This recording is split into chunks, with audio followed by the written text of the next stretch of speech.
मित्रांनो नमस्कार. मी अथर्व गोसावी. स्वागत आहे सर्वांचं आजच्या व्हिडिओमध्ये. मला माहिती आहे बऱ्याच दिवसांनी मी परत एकदा व्हिडिओ बनवतोय. गेल्या आठवड्यामध्ये व्हिडिओ बनवलेला होता. आज व्हिडिओ बनवणं फार जास्त महत्त्वाचं होतं, कारण की आज मार्केटमध्ये काय झालेलं आहे हे प्रत्येकाने अनुभवलेलं आहे. आणि गेल्या 2 दिवसापासून मला मेसेज येत होते की मार्केटमध्ये सोमवारी काय होणार काय होणार. सो आजच्या दिवशी सोमवारच्या दिवशी आपण खूप चांगले ट्रेड केलेत मार्केटमध्ये अल्गोमध्ये, आणि चांगला प्रॉफिट सुद्धा आपल्याला झाले. ओके. तुम्ही आपल्या अल्गो ट्रेडिंगच्या चॅनलवरती जाऊन हे प्रॉफिट्स वगैरे जे आहे ते सर्व काही गोष्टी नक्की बघून घेऊ शकता. मी तुम्हाला एक जस्ट ओव्हरव्ह्यू देतो. आपल्या अल्गो ट्रेडिंगचं जे चॅनल आहे त्यावरती मी प्रॉफिट पोस्ट केलेले होते. जवळपास एक तुम्हाला ते अल्गो ट्रेडिंगचे आजचे आपले प्रॉफिट जे आहे ते शो होत आहेत. आता याबद्दल मी एक डिटेल व्हिडिओ बनवलेला आहे ऑलरेडी आपल्या अल्गो ट्रेडिंगच्या चॅनलवरती. अल्गो ट्रेडिंग मराठी तुम्ही सर्च करा, तुम्हाला चॅनल दिसून जाईल. ठीक आहे. आज आपण बोलणार आहोत की कशा प्रकारे स्विंग ट्रेडिंग पर्पजसाठी आपण आता वापर करू शकतो आजच्या मार्केट फॉल जाते. ठीक आहे. सकाळी सकाळी जे मार्केट आहे साधारणतः 500 पॉईंटचं गॅप डाऊन ओपनिंग झाली. मार्केट तिकडे झालं, दिवसभर थोडंसं खाली थोडंसं वर करत मार्केट तिकडे झालं. बट आजच्या दिवशी झालं काय, की आजच्या दिवशी इंडिया विक्स जवळपास शेवटपर्यंत 24% वाढला. म्हणजे इंडिया विक्स म्हणजे मार्केटमधली व्होलॅटिलिटी 24% जास्त शूटअप झाली. आणि ज्यामुळे मार्केटमध्ये किती भीती आहे लोकांच्या मनामध्ये, मार्केटमध्ये किती व्होलॅटिलिटी जास्त आहे हे सर्वांना समजलेलं आहे. तर अशा परिस्थितीमध्ये ऑब्व्हियसली आपल्याला स्विंग ट्रेडिंगसाठी काही संधी दिसत आहेत का, स्विंग ट्रेडिंगसाठी काही अपॉर्च्युनिटी आहेत का, हे आपण बघितलं पाहिजे. सो आज आपण बघणार आहोत असे काही स्टॉक्स किंवा असे काही ETF जे सध्या ज्यांचा RS आहे सध्या 30च्या खाली आहे. त्यांचा RS आहे सध्या 30च्या खाली आहे. ठीक आहे. 30च्या खाली RS आहे म्हणजे काय असतं नेमकं, किंवा 30च्या खाली RSI वाले स्टॉक्स ETF का शोधायचे ते पहिलं बघूया. लक्षात घ्या, RSI मध्ये असं म्हणतात की आता मी तुम्हाला ऑब्व्हियसली इथे कोणताही चार्ट ओपन करून दाखवू शकत नाही, कारण की ते अलाउड नाहीये रेग्युलेशन्समुळे.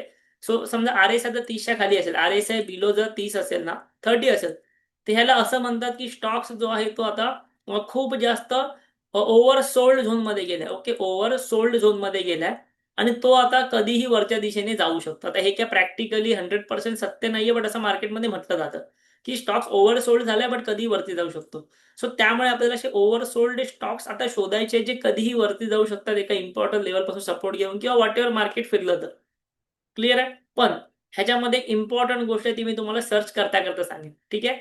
यामध्ये मी अजून एक गोष्ट इन्क्लूड करणार. यामध्ये मी EMA पण इन्क्लूड करणार, 200 EMA पण इन्क्लूड करणार आहे, की असे स्टॉक्स जे 200 EMA च्या सुद्धा खाली आहेत आणि त्यांचा RSI सुद्धा 30च्या खाली आहे. तुम्हाला माहिती असेल, तुम्ही मला फॉलो करत असाल 2-3 वर्षापासून, तर ही आपली एक फेमस स्ट्रॅटेजी आहे स्विंगची. RSI 30च्या खाली, 200 EMA च्या खाली शेअर जर असेल, दोन्ही कंडिशन मॅच होत असेल, तर तो आपण शेअर स्विंग ट्रेडिंगसाठी कन्सिडर करू शकतो. कंडिशन ही आहे की तो शेअर चांगला पाहिजे, शेअर निफ्टी 50 मधला पाहिजे. ठीक आहे. सो आता आपण जाऊया चार्टिंगच्या वेबसाईटवरती. लक्षात घ्या, हे कोणतेही प्रमोशन वगैरे अजिबात नाहीये. या वेबसाईटवरती आपण स्टॉक्स येऊन सर्च करू शकतो, फिल्टर लावू शकतो. सो मी जातो चार्टिंग वरती, आणि इथे जे आहे आता ऍक्च्युली इथे मी जाऊन स्क्रीन्सवरती क्रिएट स्कॅन करतो. ओके. क्रिएट स्कॅन केल्यानंतर जे आहे मला या ठिकाणी माझा स्कॅन क्रिएट करायचा आहे आणि शोधायचे आहे शेअर्स माझ्या कंडिशननुसार.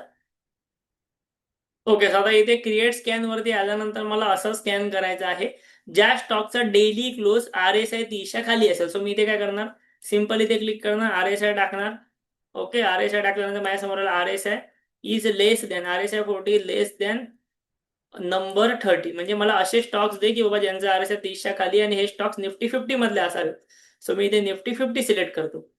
ठीक आहे. ओके. तर मी इथे रन स्कॅन केला. आता माझ्यासमोर अशा शेअर्सची लिस्ट आहे ना निफ्टी मधल्या, ज्यांचा RSI 30च्या खाली आहे. थोडासा मी खाली आलो, माझ्यासमोर जवळपास 9 शेअर्सची लिस्ट आली ज्यांचा RSI 30च्या खाली आहे. ठीक आहे. सो इथे 9 शेअर्स तुमच्या समोर दिसतात. बट एक गोष्ट लक्षात घ्या, अशा सिच्युएशन मध्ये ना शेअर शोधायची कशी, तर अशी शोधायची, सिंपल आहे. वेबसाईटला यायचं, फ्री वेबसाईट आहे. RSI लेस दॅन 30 टाकायचं, तुम्हाला शेअर्स भेटणार. एक गोष्ट लक्षात घ्या, अशा सिच्युएशन मध्ये मार्केटमध्ये वॉर सारखी सिच्युएशन चालू आहे, मार्केट कंटिन्युअस पडतंय, सर्व मार्केट पडतं, असं नाही की आपलंच पडतंय. अशा सिच्युएशन मध्ये तुम्हाला जे आहे ना, ते साधारणतः स्टॉक्स मध्ये ट्रेड करण्यापेक्षा तुम्ही ETF मध्ये ट्रेड करा. क्लिअर. आता मी तुमच्यासमोर इथे अजून एक कंडिशन टाकतो. ठीक आहे. इथे मी कंडिशन टाकतो की असे शेअर्स जे 200 EMA च्या पण खाली आहेत, म्हणजे ज्यांचा RSI पण 30च्या खाली आहे, ते 200 EMA च्या पण खाली आहेत. ओके. सो इथे टाकतो daily close. Daily close is less than, okay, less than daily EMA 200. Okay. ह्या दोन्ही कंडिशन, म्हणजे आता माझ्या दोन्ही कंडिशन सॅटिस्फाय झाल्या पाहिजे, असे शेअर्स मला शोधून द्या निफ्टी 50 मधले. खाली या माझ्यासमोर असे 9 शेअर्स सगळेच्या सगळे आले जे मगाशी आलेले. सो याचा अर्थ काही 9च्या 9 शेअर्स असे आहेत जे 200 EMA च्या खाली पण आहेत ज्यांचं RSI पण 30च्या खाली, सो एक परफेक्ट कॅन्डिडेट आहेत आपल्या स्ट्रॅटेजीसाठी. पण मी तुम्हाला जसं म्हटलं की तुम्हाला इथे ETF मध्ये जायचं शेअर्स मध्ये जाण्यापेक्षा, असं मी काम करतो, इथे मी फक्त इंडायसेस टाकतो. म्हणजे शेअर्स वगैरे मला नको, फक्त इंडायसेस आणि रन करतो. सो आता माझ्यासमोर असे इंडायसेस येणार जे 200 EMA च्या खाली आहेत, ज्यांचा RSI 30च्या खाली आहे. ओके, इथे बघा माझ्यासमोर असे जवळपास एक 3 इंडायसेस आले, निफ्टी IT, निफ्टी डिजिटल आणि निफ्टी टुरिझम, असे 3 इंडायसेस आले. हे खूप जास्त खाली आहेत, जे RSI त्यांचा 30च्या खाली आहे किंवा जे 200 EMA च्या खाली. आता यातली समजा काही कंडिशन मला चेंज करायची असेल, समजा मी असं म्हणेल की बाबा मला जास्त ETF नाही भेटत आहेत, सो मी RSI 40 करतो आणि रन स्कॅन करतो, म्हणजे मला RSI 40च्या खालची ETF द्या. आता खाली आलो, माझ्या समोर इथे जवळपास जे आहे ना ते 28 ऑप्शन्स आले ETFचे. सो हे 28 ETF असे आहेत ज्यांचा RSI 40च्या खाली आहे, जे 200 EMA च्या खाली ट्रेड करतायत, जे की स्विंग ट्रेडिंगसाठी एक परफेक्ट कॅन्डिडेट बनू शकतात. ठीक आहे, आता हे तुम्हाला लिस्ट आली तर डायरेक्ट जाऊन ट्रेड घ्यायचा का नाही, ऑब्व्हियसली ट्रेड घेणं न घेणं हा कम्प्लिटली तुमचा डिसिजन आहे, यामध्ये मी काही तुम्हाला सांगू शकत नाही. पण मी तुम्हाला अनालिसिस कसं करायचं, स्टॉक फिल्टर कशा करायचे हे शिकवतोय. आता निफ्टी IT, समजा इथे मला आलं निफ्टी IT, सो मी काय करणार, निफ्टी IT कॉपी करणार आणि ही एक वेबसाईट आहे स्क्रीनर.in.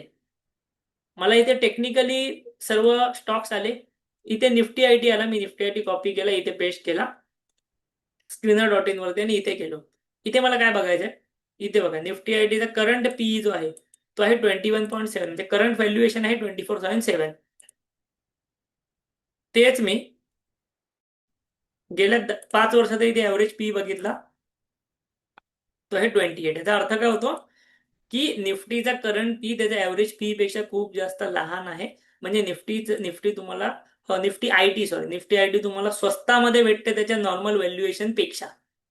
ओके, नॉर्मल व्हॅल्युएशन पेक्षा कमी व्हॅल्युएशन मध्ये निफ्टी IT भेटते, जी की एक चांगली डील असू शकते. टेक्निकली पण खाली, फंडामेंटली पण खाली. ओके, कोणतेही रिकमेंडेशन नाहीये, तर तुम्ही समजून जाऊ शकता. इथे निफ्टीमध्ये बघा, निफ्टी पण सेम कॅटेगरीमध्ये आलेले RSI 40च्या खाली आणि 200 EMA च्या खाली. सो निफ्टीवरती जाऊया डायरेक्ट. निफ्टीचा पी आहे 22, गेल्या 5 वर्षाचा ऍव्हरेज पी आहे 22.3. म्हणजे साधारणतः एक मीडियम आहे.